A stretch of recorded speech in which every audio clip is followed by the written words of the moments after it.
Katizen naman boss, mag-pre-market na sila sa OKX today based on their announcement. Anong thoughts mo? Guys, konting trivia lang. Alam nyo ba si Katizen, most likely nasa 7 months na yan.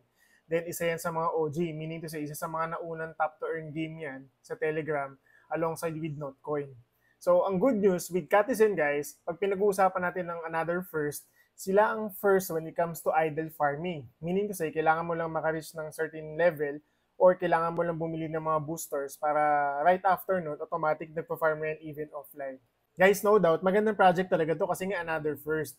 The question is, makakahabol pa ba tayo? Yun lang, hindi na po pwedeng humabol kasi nga listing na siya this September. So expect natin guys, multiple exchange din na mag-list dito kay Katizen kasi nga isa siya sa mga sought after Notcoin na dapat nating abangan na projects. Yun nga lang, sad to say, hindi talaga lahat papaldo dito kasi ano bang magiging basis ng requirements nila? Yung nga lang guys, when it comes to requirements, hindi pa natin masagot kasi nga wala pa silang official announcement regarding dito. Ano ba yan? VKT ba yan? WKT ba yan? Or baka level? Ako, I think level yan. Hindi ako gano'ng mag-expect dyan guys kasi level 120 pa lang ata ako. Medyo late talaga ako nakapasok. Guys, dagdag ko lang, naalala nyo, di ba sabi ko may gagawin tayong opportunity para sa lahat. Ito na yon. Guys, it's another opportunity para po sa lahat. Wala kayong kailangan na ilabas na kapital. Ang gagawin lang natin, lahat ng mga ibibenta natin dito po manggagaling. So make sure guys na naka-follow and like dito sa page ha.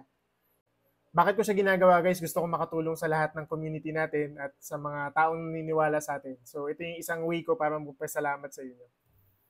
Other details guys, ilabas natin soon.